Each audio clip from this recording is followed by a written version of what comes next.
So hey everyone, welcome back to YouTube channel. This is Abhishek और आज की इस क्लास में पढ़ाने वाला हूं आपको कुछ इंटरेस्टिंग फैक्ट्स और साथ ही साथ हम जानेंगे डिफरेंस व्हेन का यूज कब करेंगे हम और इफ का यूज कब करेंगे। सबसे पहले तो जितने भी हमारे स्टूडेंट है इस चैनल में, प्लीज आप डेली इन वीडियोस को देखा करो क्योंकि हमें बहुत मेहनत करनी पड़ती है इन वीडियो को बनाने में और आपकी लैंग्वेज को एक एडवांस लेवल पे लेके जाने के लिए मैं लेके आ रखा हूं आज फिर से आप लोगों के लिए इंटरेस्टिंग सी क्लास। तो यहाँ पे हम जान रहे, देखो यहाँ पे क्या है, सबसे पहले हमारा व्हेन है। देखो व्हेन का मतलब क्या होता है, हमारा कब या जब दोनों होता है, बट आज हम इसका कब के लिए यूज नहीं करेंगे, आज हम करेंगे इसका यूज जब के लिए। ठीक है, अब मैंने क्या बोला, व्हेन का पहला मतलब क्या होता है कब और दूसरा जब भी होता है। पर आज हम क्या पढ़ेंगे यहाँ पे, आज हम पढ़ेंगे व्हेन को जब हम एक कंडीशन के साथ यूज करेंगे। जैसे मैंने बोला जब मैं आऊंगा तो मैं पढ़ाऊंगा, when I come I will teach. अब आप बोल रहे हैं कि व्हेन आई कम क्यों है, व्हेन आई विल कम क्यों नहीं है। आज की क्लास में हम यही पढ़ने वाले हैं। तो when I do and when I have done, if and when के बीच में भी हम थोड़ा डिफरेंस सीखेंगे। आई will call you again later when I arrive. ठीक है, मैं तुम्हें फिर से कॉल करूंगा जब मैं पहुंचूंगा। ठीक है, और यहाँ पे व्हेन का मतलब क्या है, जब। और ये क्या हमारा एक सेंटेंस है। सेंटेंस के दो पार्ट्स हैं यहाँ पे। पहला पार्ट क्या है, जो मेन पार्ट है, I will call you again later, ये वाला हमारा मेन पार्ट हो गया। और दूसरा वाला हो गया हमारा व्हेन वाला पार्ट, जहां पे हम एक कंडीशन बना रहे कि व्हेन आई अराइव, जब मैं पहुंचूंगा। देखो बोल तो हम इसे फ्यूचर में रहे हैं, जो टाइम है वो फ्यूचर में हो रहा है, बट वो कौन बोल रहा है, Amy says when I arrive not when I will arrive. यहां पे हम क्या कर रहे हैं, हम व्हेन के बाद एक कंडीशन, देखो जब भी एक कंडीशन होती है तो वहां पे विल नहीं आता है, वहां पे क्या, वो सेंटेंस प्रेजेंट सिंपल में चला जाता है। तो यहां पे व्हेन आई विल अराइव नहीं होगा, व्हेन आई अराइव। ध्यान रखना, जब भी आपके गवर्नमेंट एग्जाम या किसी भी एग्जाम में आए भाई, आपको व्हेन आई विल अराइव नहीं बोलना, आप क्या बोलेंगे when I arrive, when I teach, जब मैं पढ़ाऊंगा। तो व्हेन आई विल टीच नहीं होगा, व्हेन आई टीच होगा, राइट। अब when I do something, when I will do, ये कभी नहीं होगा। When something happens, not when something will happen. ठीक है, तो जब कुछ होता है, ठीक है, जब मैं कुछ करता हूं या करूंगा भी बोलोगे तब भी विल नहीं लगा सकते आप। You can say, you can also use in present perfect have done after when, until, as soon as. Can I have newspaper when you finished with it?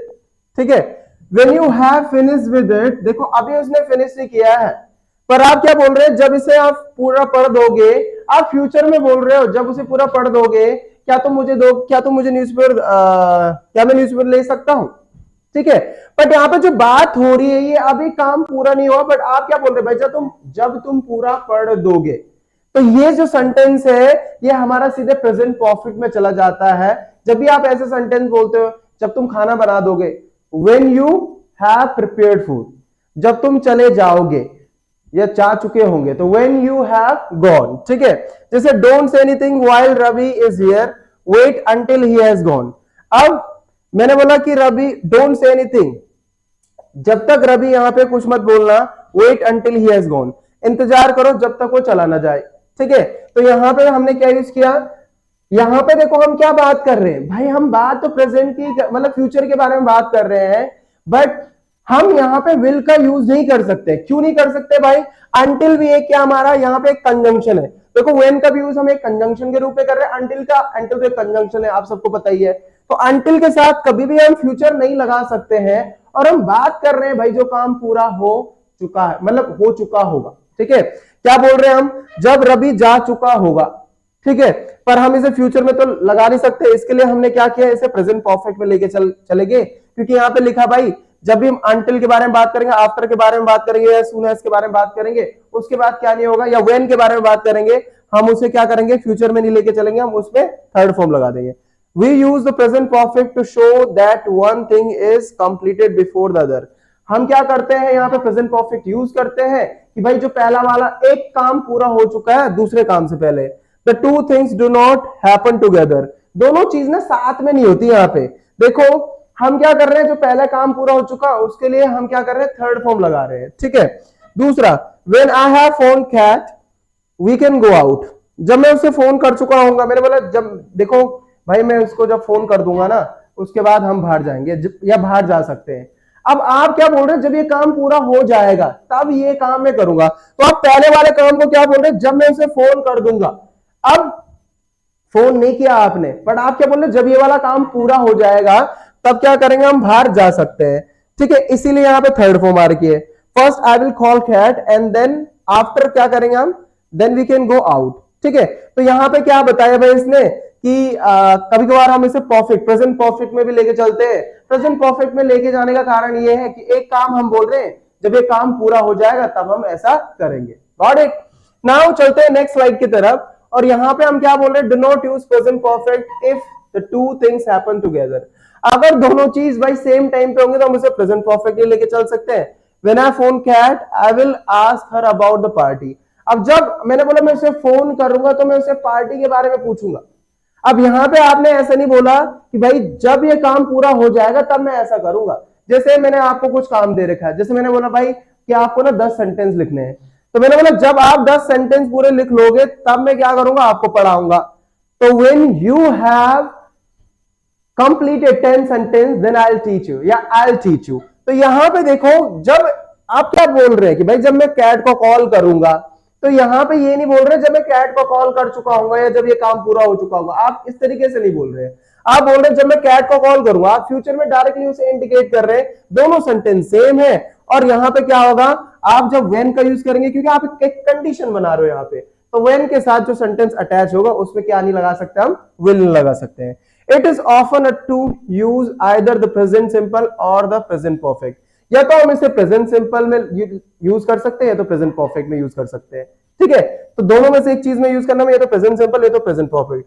I will come as soon as I finish. मैंने बोला जितनी जल्दी मैं खत्म करूंगा मैं आऊंगा। ठीक है, तो I will come as soon as I finish. As soon as भी एक कंजंक्शन है, और देखो ये एक सेंटेंस को जोड़ रहा है भाई, जो सेंटेंस को जोड़ दो कंजंक्शन है। और एज सून एज के जस्ट बगल में जो सेंटेंस अटैच होगा उसमें कभी विल नहीं लगा सकते आप। ठीक है, I will come as soon as I have finished. देखो आप कुछ दो तरीके से बोल सकते हैं सेंटेंस को, मैं आऊंगा जैसे मैं खत्म करूंगा, ये जैसे मैं पूरा कर दूंगा इस काम को वैसे मैं आऊंगा। ठीक है, तो इस तरीके से आप बोल सकते हैं। तो जब आप पूरा कर दोगे तो आप बोल सकते हैं as soon as I finished, right. You will feel better after you have, ठीक है, और you will feel better after you have had. देखो किसी को, जैसे किसी को कुछ प्रॉब्लम हो रही है, या किसी का जी मचला रहा है, या कोई ना मतलब किसी को चक्कर आ रहे हैं, चक्कर आने के लिए इंग्लिश में गिडी या डिजी कहते हैं। तो मैंने बोला तुम्हें अच्छा लगेगा जैसे तुम क्या करोगे, आफ्टर यू हैव, जैसे आप पानी पियोगे, मैंने बोला after you have water you will feel better.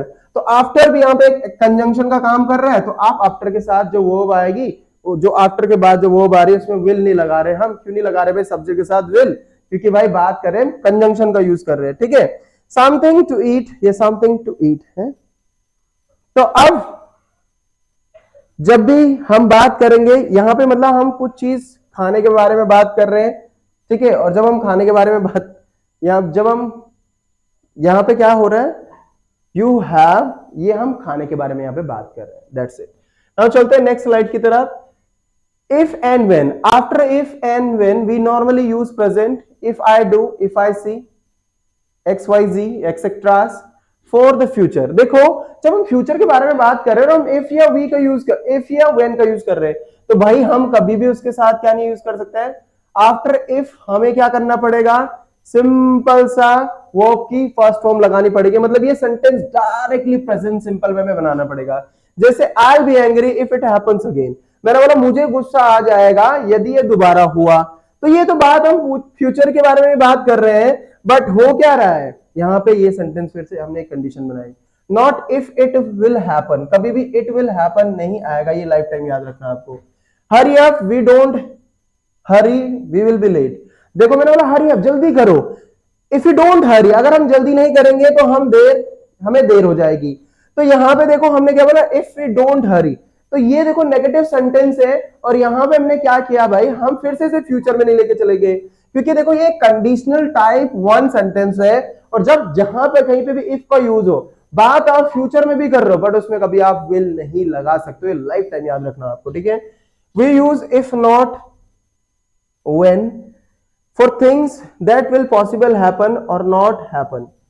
देखो हम इफ का यूज क्यों करते हैं, जो चीज फ्यूचर में पॉसिबल हो या ना हो उसके लिए हम क्या यूज करते हैं, इफ का यूज करते हैं, ठीक है। तो if it is raining this evening I won't go out, मैंने बोला यदि अगर आज इवनिंग में बारिश हो रही होगी या बारिश होगी तो मैं नहीं जाऊंगा, मैं बाहर नहीं जाऊंगा। तो if it is raining this evening I won't go out, ये हमारे प्रेजेंट कोऑर्डिनेट्स में चला गया यहाँ पे, और मैंने बोला मैं बाहर नहीं जाऊंगा। Don't worry if I am late tonight, मैंने बोला चिंता मत करना अगर आज रात को मैं देर में आऊं, ठीक है, या मुझे लेट हो जाए। तो हम फ्यूचर में बोल रहे, बट यहाँ पे देखो प्रेजेंट आ रहा है, ये भी प्रेजेंट आ रहा है, प्रेजेंट कॉन्टिन्यूअस का सेंटेंस है। If they don't come soon, अगर वो जल्दी ना आए तो I am not going to wait for them, मैं उनका इंतजार नहीं करूंगा। तो यहाँ पे देखो हमने क्या किया भाई, हमने सीखा कि जब हम इफ के बारे में बात करेंगे और इफ के नेगेटिव सेंटेंस हो या इफ से क्या हो हमारे, इफ अगर हम कॉन्टिन्यूअस में यूज कर रहे हो, हम प्रेजेंट में तो यूज कर सकते हैं इसका, present simple, present continuous, present perfect, पर हम इसे फ्यूचर में कभी नहीं लेके चल, मतलब कभी भी नहीं लेके जाएंगे। देखो बात तो हम फ्यूचर की कर रहे हैं बट हम फ्यूचर में नहीं लेके जाएंगे, क्योंकि इफ के साथ कभी भी हम विल का जो पहला वाला सेंटेंस जो इसके साथ अटैच है इसमें कभी विल नहीं आएगा, बट आगे वाले सेंटेंस आप लगा सकते हो, इन्हीं को हम क्लॉजेस भी कहते हैं। नाउ चलते हैं नेक्स्ट स्लाइड की तरफ। वी यूज व्हेन फॉर जो चीज होगी उसके लिए क्या यूज करेंगे, हम व्हेन का यूज करेंगे। जैसे I might go out later, it's possible if I go out I will get some bread. देखो यहां पे आप पॉसिबिलिटीज के बारे में बात कर रहे हो, आप कंपेयर कर, मतलब यहां पे देखो कंपैरिजन है। मैंने बोला आई माइट गो लेटर, तो देखो सबसे पहले क्या है यहाँ पे, we use when for things which are sure to happen. देखो जो चीज पक्का होगी ना उसके लिए हम व्हेन का यूज करेंगे, ठीक है। दूसरा यहाँ पे क्या दे रखा, कंपैरिजन दे रखा, इफ एंड इसमें व्हेन में। I might go out later, if I go out I will get some bread. देखो मैंने बोला मैं शायद बाहर जाऊंगा, अगर मैं जाऊंगा if I go out I will get some bread, तो इट्स पॉसिबल।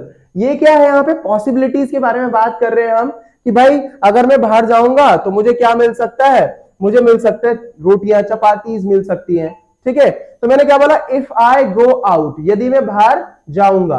तो ये सेंटेंस डायरेक्टली हमारा फ्यूचर में नहीं गया, ये चला गया हमारा सीधे किसमें, आपके प्रेजेंट सिंपल टेंस में, और दूसरे वाले में हमने विल लगा दे। बट हम क्या कर रहे हैं भाई, इफ के साथ हम पॉसिबिलिटीज के बारे में बात कर रहे हैं, ठीक है। I am going out later for sure, मतलब पक्का जा रहा हूं मैं।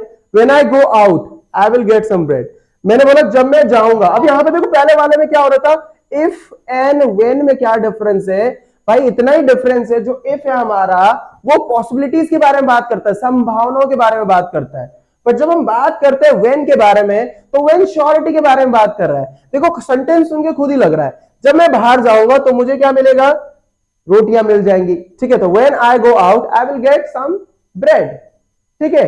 तो यहां पे खुद ही पता चल रहा है भाई, जब मैं बाहर जाऊंगा तो मुझे कुछ रोटियां मिल जाएंगी।